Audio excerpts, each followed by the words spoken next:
wear the hat of like, I'm a king maker. I'm not a king. Once you understand, like, it's much better to be a king maker than being a king in your journey of building company.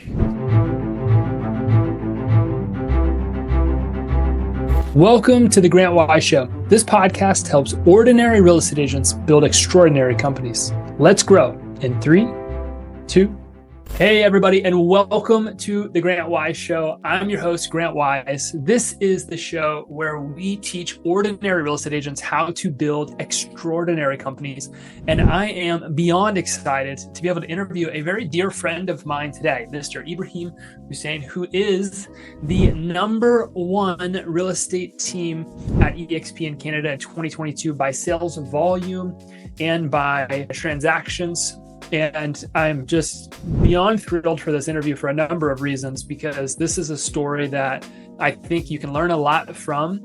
And Ibrahim has such an incredibly unique perspective when it comes to building sales organizations, building teams. He's built a team today that's got over 47 agents in the organization, has sold over $1.2 billion of real estate. And he's done all of that in a fraction of the time that it takes people to traditionally have that type of success, and is what I would absolutely qualify as an extraordinary business. So Ibrahim, thank you so much for jumping into the show today with me. I appreciate it, brother. Brother, thank you for having me. It's an honor. I appreciate you. One quick modification. It's the #1 team in Canada for a real estate sales volume and GCI, not transaction. Sales volume. Definitely thought, as I said, that I might have that statistic wrong. So thank you for correcting me. I really appreciate it. Ibrahim, I think the way that I'd like to start this is really for you. Like, we talk about going from ordinary to extraordinary, and you have that type of a story. And I don't think, if I've known you for long enough, you've probably ever felt that you yourself were ordinary. But I think that you're a phenomenal human being, and you've always just seemed to operate way above everybody else. But give us the backstory for you. If you were to look at, how I went from maybe I was doing this one thing and how I kind of crossed over and started to build this extraordinary business. What is that story for you? How did you get to where you are today? Yes, absolutely. In a nutshell, I came to Canada about 11 years ago, exactly. I came with the hope to do my master's degree in law with the MBA. So I practiced law. I'm a lawyer, attorney by profession for 3 years. I came in here, I realized that it's going to be a step backwards, not forward. So I chose not to continue that direction. And it was not fun, because now I actually don't have anything to do other than that. So it was a simple equation of like, whatever I'm going to do from now on has to worth what I had to let go of. So that's how serious it was. I'm not going to continue my law career. So whatever I'm going to end up doing has to worth what I had to let go of, and then treat it accordingly. I did a different type of jobs here and there, sales and marketing related, ended up being in real estate about 7 years ago. I believe that the fastest way to go, and then the further, is being part of a team. So I joined the team. Within 6 months, we had to go. My team and that team leader is still friends until today. Kind of like different vision, different way of thinking of how things should be done. So kind of like went to different ways. Amicably, everything is great. Went to solo agent for about 1.5 years, sold a lot of real estate, made a lot of money, to realize one simple fact is I cannot continue doing the same thing that I'm doing, because I had no personal life, nothing. Money was good.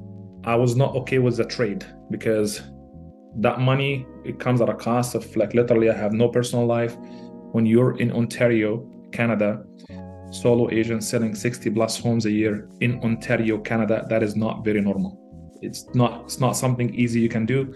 And yeah, money is good, almost close to $1 million GCI, but I'm like, I only see my wife on FaceTime.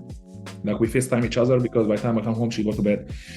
So I had to look at the business side of the real estate business. What I mean by that is, we're not going to start a team, because it is essential to have the right. Everybody talks about mindset. I get this. So if somebody's watching us right now or listening to what we're saying here and want to go from an ordinary to extraordinary, that can be two things. It can be like ordinary realtor, salesperson, we're proud to be salespeople, to extraordinary salesperson, or I'm an aspiring team leader. I want to build the team, but I want to go from an ordinary team to an extraordinary team where I already have a team. I want to scale that team, whatever that might be. The message would rely to everybody, because if you visualize a triangle with me here, okay, and that triangle would draw in 3 lines in the middle of it, it would have 4 different divisions in the triangle. The very bottom, the bottom ones is the mindset. If you can write down the word the mindset in the very bottom, and then above that, we're gonna write the word the behaviors. And then above that, we're gonna write the word knowledge, coaching, and training, knowledge/training. And then above that, which is the very top of the tip of the mountain or the top of that triangle, is the results. So we all wanna have that results in the very top, which is the extraordinary results. So we're thinking by default, subconsciously, subconscious it's below awareness. That's why subconscious, below awareness. So I believe, I was told that I need the coaching, training, knowledge so I can get the results. While that might be true, there is about 75% of the equation actually underneath of that, we're completely missing it. So this is not a figure of speech or a cliche of like, motivation, garbage. That's just my own personal belief. But if I really understood that triangle and understand in the very bottom, the widest and the biggest foundation is the mindset, I have to look at that mindset as if more of like a lane side assistant. If I were to drive and get out of the lane, my steering wheel is going to vibrate to get me back on the lane. So that mindset will act as if that's my steering wheel, okay? Which means will dictate my behaviors, which is the second step above that mindset. So now I having that mindset, it will dictate my behavior, how I show up, what I do things, how I do things, how I think of things, all of that stuff. Now that I have the right mindset and the right attitude, the right behaviors, I will be ready when I introduce to the right coaching, training, knowledge of what to do. I will be able to get the results, which is the extraordinary result, which is the top of the whole thing. So I hope that kind of like draw a clear picture of where this conversation is going to go, okay? Go back to that mindset. Why are we in this business? Why did we get to that business? So if you're listening to this and you can be one of the 4 or 5 people, you can be doctor, you can be a lawyer, you can be an engineer, you can be a pilot if you want. That will take you, Grant, my brother, this is me sharing with you like, hey, me and you were like 18 years of age back then, it's going to cost you anywhere between 4 years to 10 years of education time, anywhere between 80 grand to $475,000, almost $500,000 of tuition. It depends on what profession you're in. To graduate, after you graduate, you make anywhere 6-figure to 7-figure income. It depends on where it is. Or you can be you, which is in that case, the realtor, that I go to school for, I don't know, if you're here, which is the longest time it takes anywhere in North America, which is Canada, about like 6 months to 1 year, you go to college for that. You'd be about like 7 to 10 grand. Some other areas much cheaper than that. And I can make the same income that the lawyer, the engineer, the pilot that makes without going to school for the same time or paying the same tuition. So this is how the economical equation that I had to make in my head back then, because I had to, whatever the hell I'm going to do has to worth what I had to let go of. So I'm going to have to find a career that I can quickly plug myself in with the right attitude, with the right mindset that will give me the same results, if not more. So that was real estate. So if you're a realtor listening to this, you're blessed to be in that business because you don't have 10 years of it to be a doctor. You don't have 7 years to be you don't have any of this or like hundreds of thousands of dollars tuition. Just think of how blessed you are to be in that industry, because most of us don't think about it that way. But once we link it and understand the equation of the other side, I'm like, I cannot afford to complain, or I cannot afford to say like this is tough and somebody chase me to do my lead generation and follow-ups and dial CRMs and all of that stuff. It has to come from within. So understanding that and understand like that the opportunity that we had. So I make a phone call.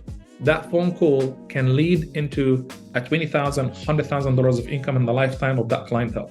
What kind of mindset I'm going to approach that with? And I understand the buyer presentation, the listing presentation. I understand the whole entire like how to handle objection, how to sign listing on a 7%, how to have like 97% sign ratio when you show up to a listing appointment to get them signed. I know how to do all of this. I've done all of this. I don't think that is the most important part. That's my issue with the real estate community. Yes, there are tools you have to know. You have to know the like your 30-second pitch. Like, why are you? What differentiates you from as a realtor? This is good. I don't think, bro, what is my job?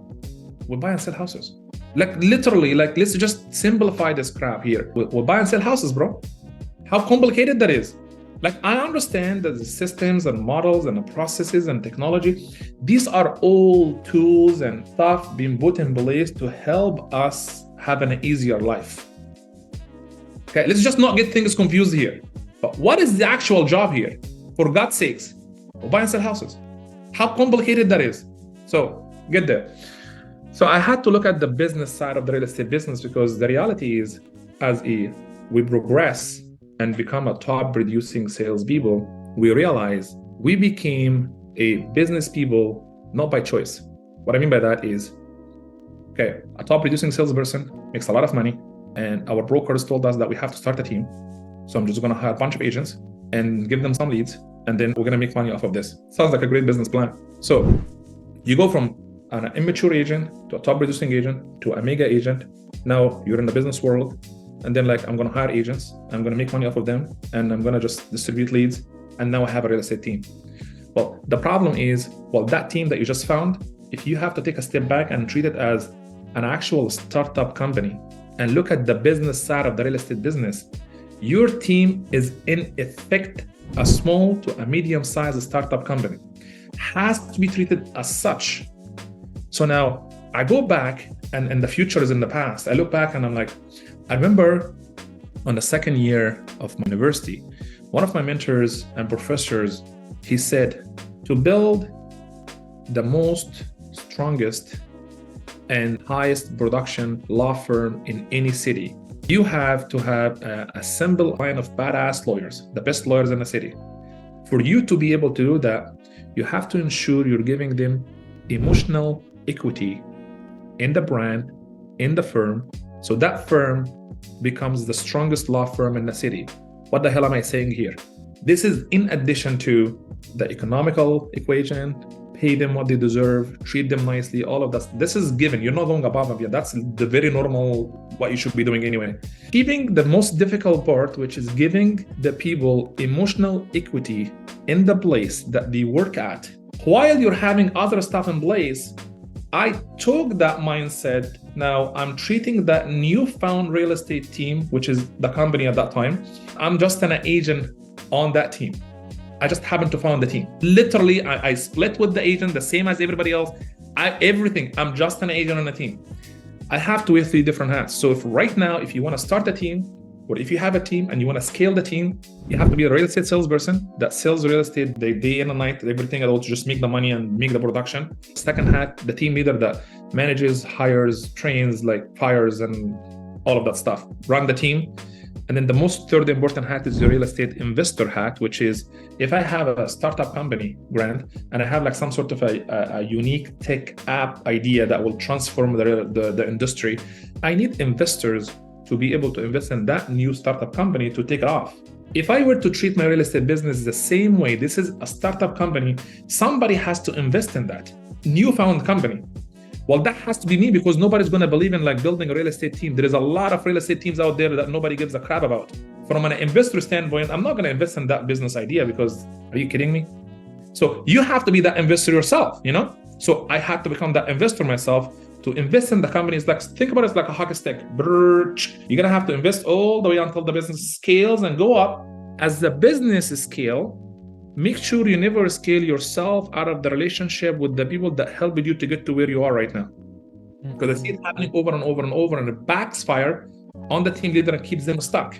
So once we have that mindset of okay, well, we understand the business is treated as a business, as a startup company from A to Z, literally treated as such. Are you familiar with I know you are, okay, the cliff idea of the growth of the organizations, okay? So the speed of the organization is proportionate to how small the cliff is between the founder and the leadership team, or the number one or number 2 people in the business. Basically, the person that found the company, and then the people that runs the company with the person who found the company. The bigger the cliff, the slower the growth. What cliff? That cliff is a representation for the business acumen, the business intelligence, the emotional maturity, emotional intelligence of the people that runs the company with the founder of the company. So usually, not always, but usually you find a big drop between the number 1 person or the founder or the CEO and the leadership team of the real estate teams out there in North America. There is a big drop between the number 1 and number 2. The bigger the drop, the slower the growth. So number 1 job we have to go from ordinary to an extraordinary, team leader, realtor, whatever. Who are the people that runs the show with you? To ensure that My job every day is to make sure like that is like literally bridges the gap all the way to here. Like it's equal. In fact, right now we have it like that way. We have people with us like it's a lot more smarter than me. Like God has given them IQ level that I don't have. I'm not gonna fight this. They're just smarter than me by nature. I'm gonna have to embrace that. But for them to feel okay being part of this, I'm gonna take you back to the first part, which is they have emotional equity in the brand. To have emotional equity in the brand, you have to establish a flat level organization. There is nobody above anybody else. Right. So to do this, which what everybody refers to as a culture, obviously, like it's the culture, is the look and feel within the organizations. Culture, there is only one way, and I'm not gonna get sophisticated. So we're gonna keep it simple. Culture is the truth of the experience. Culture is the truth of the experience. Your retention rate is proportionate to the level of how good people experience is on your organization. What I mean by that, my retention rate is 70%. That is, people on me is 70% happy with the company.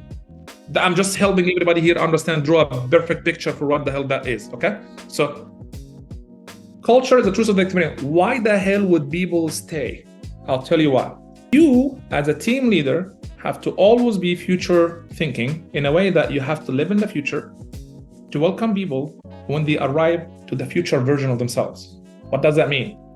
I'm sitting down with Grant today. Grant might be like a brand new agent, doesn't know anything at all, just so green, got their license 10 o'clock this morning.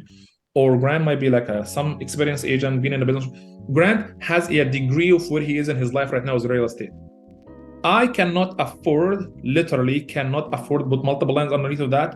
I cannot afford but to respect and start dealing with Grant's 2028 version of himself from today. Mm-hmm. I literally do everything. I am meeting you in 2028 when you know better than what you know today, okay? When you know the ins and outs, because Grant in 2028 will know a lot more, will look back and reflect in his journey with the ABC team, brokerage company that he's with, and two things are gonna show up. Now that I know what I know, because obviously you will know more than what you know today, right?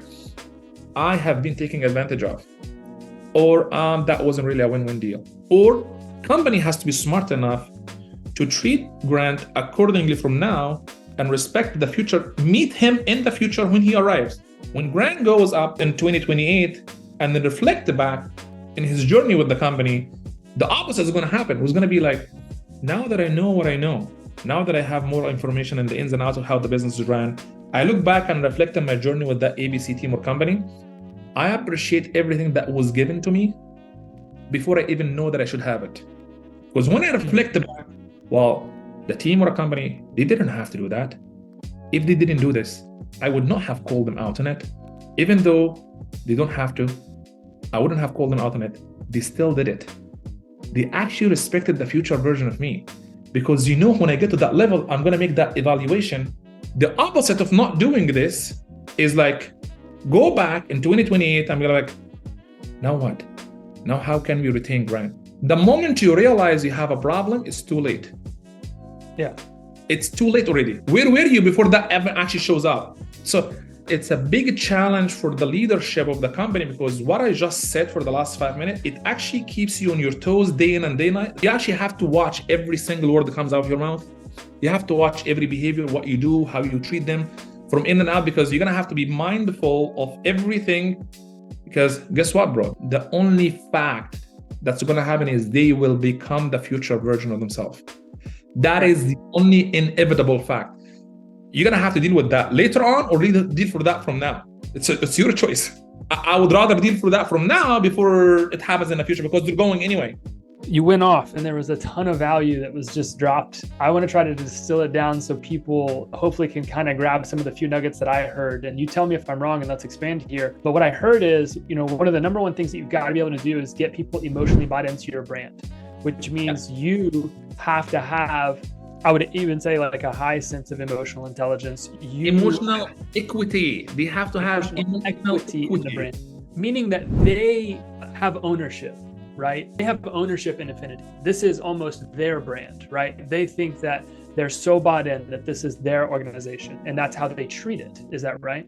Yeah. And so you created that emotional equity in the brand and the mind of the agents that work in the organization. The second thing that I heard is you've got to have great leadership. And Yeah. as a leader, as the founder, as the visionary of the organization, also not be afraid of that. Because sometimes leaders can get afraid. Well, I don't want this person to be bigger than me. I don't want them to know more than me. I don't want them to sound smarter than me. I don't want them to give more than me. And so also not being afraid to have that type of leadership in an organization, which will help accelerate your growth. You've got to have great leaders, and they've got to create great culture. Mm-hmm.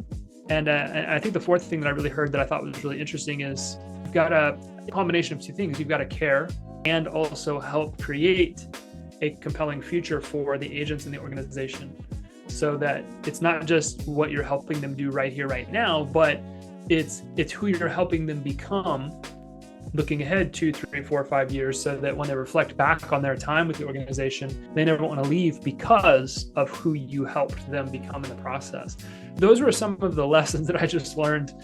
And each one of those is pretty deep, but am I catching what it is that you're saying? Like, this is how we go from ordinary to extraordinary. We build a real estate team.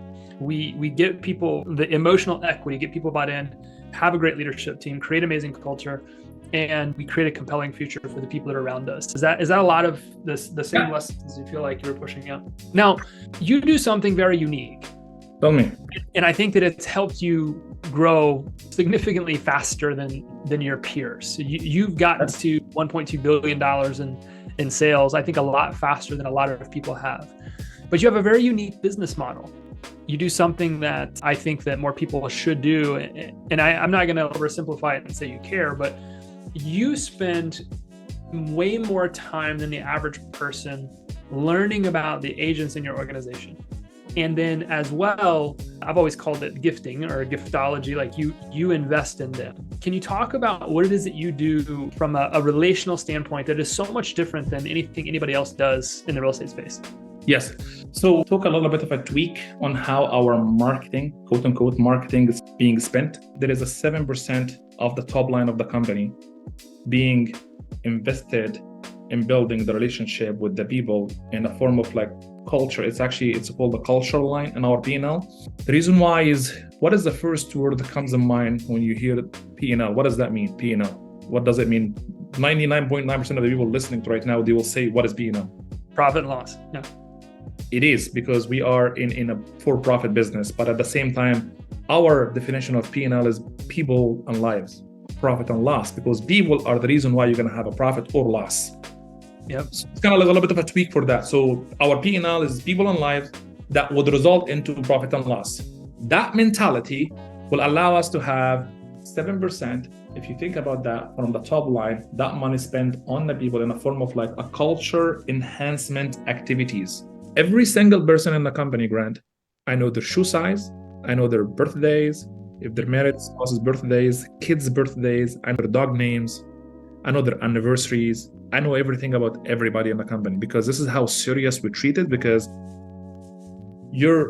a company's net worth is the relationship that company has with its own people, because I'm a firm believer that every agent in a team is the CEO of the brand when they go in front of the client to represent the brand. So how would I want that CEO of the brand to present the brand when they go outside selling real estate for buyers and sellers?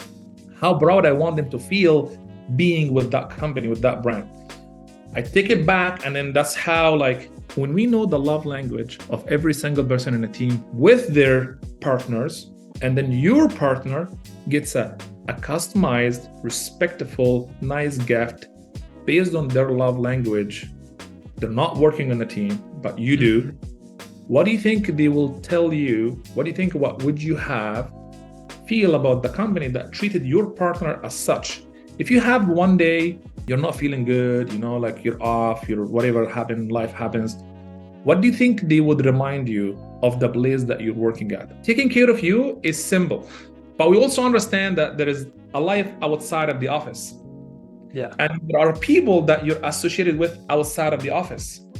We want to make sure we're taking care of them too. Mm-hmm. So they can take care of you when you're not in the office. So when you show up to the office, you're the best version of yourself. What best version are we talking about? The best version that not what you can do, and this is going to be a little bit very deep but different conversation, is the best version of myself that God has created me to be and put me on this earth for. That version of me is what I have to show up as every single day. And if I want everybody of people that I work with to show up on that level of intensity, I have to make sure I'm taking care of every aspect of their life, not just only give them leads. I can imagine anybody listening to this right now is like, how on earth do you run it? Because we're not talking about 4 people. You have 47 people on the team currently. Every agent's mind probably goes to, how do you scale that? And I don't know if you're worried about the scale, if that's what you... It is very scalable because we got a full-time person. Yeah, I hear you. It's like 5 people, easy to control. With the staff, we have about 67 people, including the staff. So everything is documented. There is a system in place behind. There is a full-time person, a full-time salary that the company spend on this person, on top of whatever the company spend on these things, to make sure these things actually takes place. Here is the simple math, and I'll tell you why I cannot afford but doing what I'm doing. If I understood the lifetime value of one partner on the team, aka real estate agents, in the other team's terminology, okay? We call them partner. Because why we call them partner? Because whether I choose or not, they are business partner in the company. Because these people, they invest part of their hard-earning money, so-called commission split, in developing the company that I just happen to found. If they're not getting the highest ROI on their spend, on their investment, they will invest somewhere else. If you have a stock in a company that's not performing very well, as a responsible financial person, investor, you will withdraw and will go spend somewhere else that will get you higher return on your investment. I will do that. You will do that. Why am I not expecting them to do the same thing? I'm not entitled. They should, actually. I have to re-earn their business every single day. So that being said, you go there and then you make those investments. And then I understand that the lifetime value of one business partner on the company is $640,000. I reverse engineer the math. How did I come with that number? If the average span of an agent with the team is 5 years, our average price point is $800,000, 2% commission, that's 16 grand, okay? If they sell 20 homes a year, that's $1.6 million. On a 60-40 split, it's like $640,000 for the company. I already know the math. So now, and now I'm sitting here with Brian. If you have a $30 million listing on a waterfront, luxury, how would you treat that client? Help me understand. Oh, you'll give them 17-star service, not just 7. What is the commission paycheck you're getting out of that listing? A 2%, 3% of a $30 million, whatever that might be, right? And that's a one-time deal. Well, that agent actually worth a lot more than $30 million listing for us. 100%. How are we treating it that way? It's not that complicated, brother. Having a purpose is a lot more important than having a plan. So if we're having a purpose of having a highest authority score in the marketplace, which is the authority score is a fancy way of saying we're the place for the top producing agent to work and not leave. That is a higher authority score in the marketplace. 100%. Paying them what they deserve to be paid, that's not going above and beyond. If you want to have Michael Jordan in your team, you're going to have to be able to pay his salary. Okay? That's just a given. But he's not going to be there because it's only the money. There is a higher, lots of other aspects to be with that team. If you want to have 10, 15 Michael Jordans in the team and win championships, the company has to operate on a whole different level. So those players can feel, I belong to that team. I can wear that jersey, I can be proud, I can fight for it. This is why the culture line and spending specifically 7% of the company dollar back investing in those people is probably the highest and the most smartest investment we've ever made. So we're going to continue doing this, and there's no limit for it. Well, I see it in companies all the time, and I find it so fascinating in real estate is when I analyze real estate teams and I look at their client acquisition, what I see in almost every real estate team is almost half of their production comes through sphere of influence and referrals. And this is very consistent. I see very few teams where it's 70, 80% of their business comes from something else. Typically, most of their business comes from sphere of influence and referrals. But what's so fascinating is when you look at where those organizations are spending their money, it's not on their sphere of influence or on referrals. It's on Facebook ads or PPC or SEO or websites or all of these systems and processes. And I don't think that what they're doing is wrong. What I don't understand is why companies aren't taking your approach and investing in their sphere of influence, hosting client appreciation events, investing in things that keep them top of mind, gifting, whatever it might look like. And so I love the idea and the way that you've executed on it, because you're constantly investing in the relationship. You're not constantly investing in like leads or this or that and the other thing. You are constantly investing in the relationship, ongoing, consistently, as you should be. And that is what is driving this insane growth. I'm curious, how did you get to the number 7%? Like, where did that come from? That's a really good question. I come from a Keller Williams background. And then there is a beautiful book called the MREA. Not sure if you heard of it or not. The Red Book, The Bible of real estate. So the page 139 to page 142, which is the economical model of how to build a team. I just woke up one day and I decided to do opposite of what the book says to do. And I mean it literally opposite to that. And it worked out. So the marketing spend, there is no right way or wrong way of doing anything at all. Okay. But there is a percentage based on like what commonly used, what most practice teams do when it comes to scalability. Like your cost of sales should be this number, the marketing should be this number, advertisement should be that number, all of that stuff. So I did my own math based on what I think the company should look like.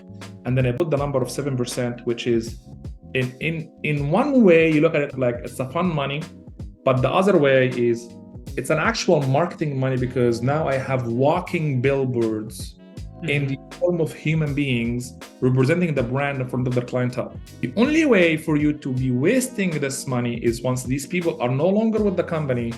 The opposite school of thought would be like, well, you should be spending the money on the brand because the brand equity is what it is. And once the people are no longer with the company, the brand is still there. I'm not disputing this is a fact, and I get this. I just find it a hell of a lot easier for me to have no money for recruiting. I don't have a recruiter. I don't spend a single dollar for recruiting agents. I don't make any ads for that.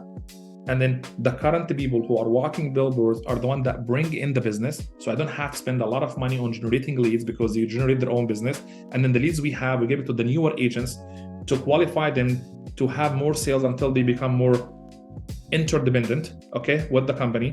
And then they do more sales. And then economically, the 7% is the sweetest spot for me to have the highest ROI on them from a marketing standpoint, which a marketing for a company is two ways. We market for buyers and sellers to buy and sell houses with us, and we market for real estate professionals so they can come and run the real estate business in our company.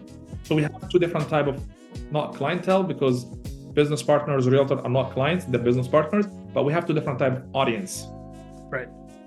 So that 7% actually hits both.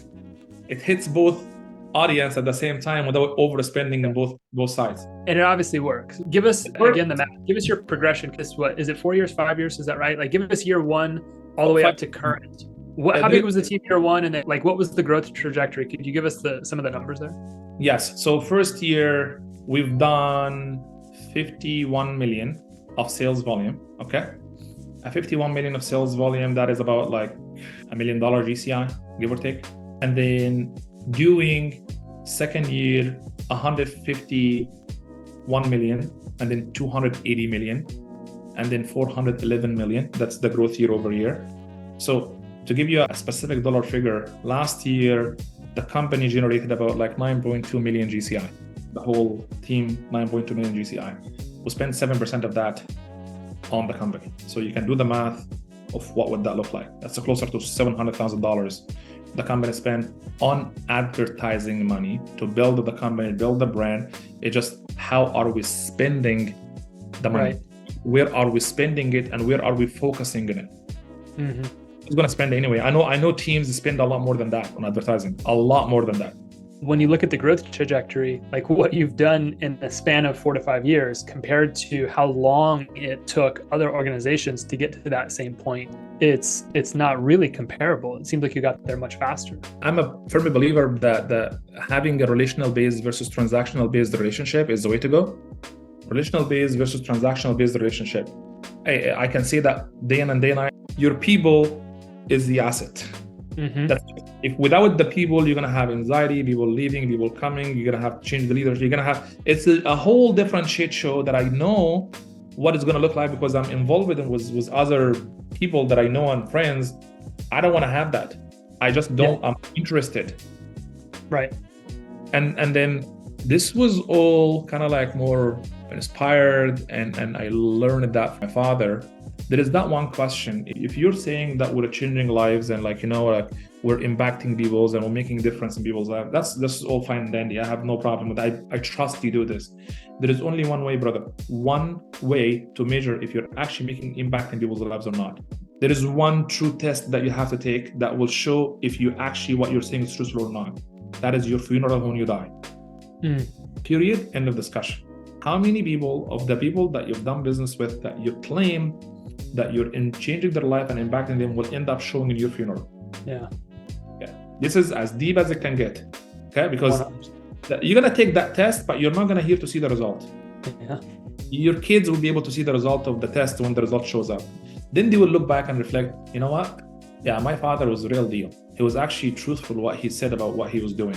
So how the hell would I achieve this? Is I gotta have to make sure I'm taking care of the relationship from now. What an approach.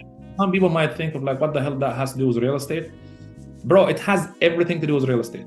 It's mathematically speaking, logically speaking, like financially speaking, like trajectory speaking, it works. Your 100%. Relationship with people, this is not a substitute by no means of having best systems, best model, hire right people, pay them properly, being innovative, being like not afraid to go first and be a trendsetter, forward thinking. That this is not a substitute for all of this. I'm not gonna sit at home here. We have like a social club. We're gonna be a social club. We're gonna love each other. We're gonna go for like a couple of years. Now we're building a relationship. That's not what I'm saying here. We're a production-based company. We're focusing on sales, driving sales day and night by respecting each other's relationship and fueling it first, because this is what actually makes the sale happen, not the other way around. 100%. Yeah. I think you said at the very beginning, at the end of the day, you've got to remember what type of business this is. It's real estate. You help people buy and sell houses. And I think one thing to remember if you listen to this is business is easy. People are hard. And what I'm getting out of Ibrahim's model here is that you should spend infinitely more time investing in the people that are going to be doing the business. And that is ultimately what can be this accelerator to your growth and can help take to levels that you really never even thought were possible. Because I don't know if you're sitting where you always thought you would be, Ibrahim, but I think it's so amazing how you got there. And I would say that it's definitely something that is truly extraordinary. You get there, like one of the mindsets that we talked about in the very early on, kind of like how to go and how we grow. We're in the hat of like, I'm a king maker. I'm not a king. Once you understand like it's much better to be a king maker than being a king in your journey of building company. Just keep in mind, like be a king maker, don't be a king. I was going to ask you one last question. You may have just answered it. So I don't know. I'm still going to ask the question, but we've probably got people to listen to this show. And I don't know if you're like me, but when I was younger and I was getting started in business, I was just an ordinary guy. And there was something that I didn't really fully understand that was calling me to do something more, to be something more, to do something bigger, to have a greater impact. And if somebody is sitting there and they're listening to this episode right now, Ibrahim, and they're scratching at it, we're recording this episode at a time in 2023 where business has not been phenomenal for people for quite some time. And they're walking into a new market. There's somebody that's probably sitting there listening like, oh, I'm feeling beat down. I don't know. But they've got this thing. It's this insatiable like desire to do something more. They know they're capable of it. What would you tell them? What would you tell maybe the ordinary person that's listening to this today, the ordinary agent that wants to build something extraordinary? Look back and understand that you've outgrown the version of yourself that needed to survive. It is a time for you to step into and be the version of yourself that God has created you to be, which is the absolute best, put you on that earth for. If you were to look back, you're going to be like, I'm going to die. Did it make a real difference that I have lived? What is real estate, brother? I can understand we're selling homes at the end of the day. What is real estate? It's a mean of doing a business, exchanging service for a fee. That's what it is, in a simple way of doing it. That fee is a form of money. That money is good for the good it can do. We need the money for everything that we need in life. What am I going to do with that money? Let's put it that way. When you die, would it make a real difference that you've lived? That question, it's a deep question. It's going to take you quite a bit of time to kind of process it. I'm like, what? Bro, I thought you're going to tell me use here is the best CRM and here is the best conversion rate and here is how to close more deals. Yeah, I'm not here for that. That's an easy part. We know how to do this. This is the easy part. I think having a purpose is more important than having a plan, because when the market goes down, as if we're talking right now, we're talking about like November 22nd, 2023, it is a shitty market, period. Mm-hmm. That's where we're at right now, because people might listen to this in 10 years from now. Doesn't matter, because there will be some sales that will take place anyway. Mm-hmm. Market is down 30%. Well, there is 70% that still has to sell. So you are in the action economy, not the interest rate economy, not the inflation economy, not the down market. Like, your action dictates your economy. What am I doing day in and day out to make sure that I have the right mindset, to ensure that I have the right behaviors? So when you tell me, go to a conference, webinar, seminar, here is tips and tricks of how to navigate the current market, which is the knowledge training. Remember the triangle I told you in the very beginning, right? The second step, the training and the coaching and knowledge, so I can get the results. I've never seen it working out without the right mindset and right behaviors. So your right behavior in current market it dictates how you show up. Ibrahim, my friend, you are and continue to be extraordinary. And I appreciate you taking the time to kind of impart your wisdom. I think what you've done is absolutely phenomenal. I'm grateful I get to call you friend.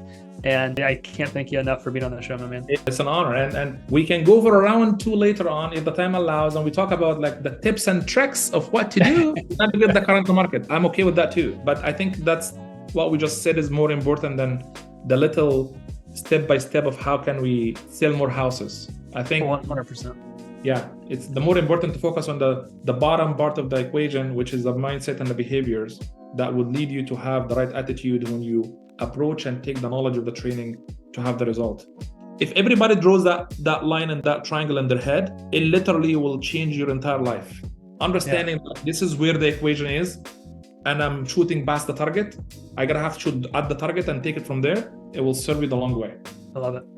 My man, thank you again, and I appreciate it. But thank you again if you are listening to this episode of the Grant Wise Show. I'm so excited. I'm so fired up to continue to have these conversations to help ordinary agents understand how they can build extraordinary companies. And I know that Ibrahim's given us a model for how we can do that here today. Powerful show. Thank you again, my friend. Thank you all for continuing to listen. We'll see you on the next episode. Thanks for listening to this episode of the Grant Wise Show. Please don't forget to subscribe to this channel, leave us a review, and we'll see you on the next episode. Thanks.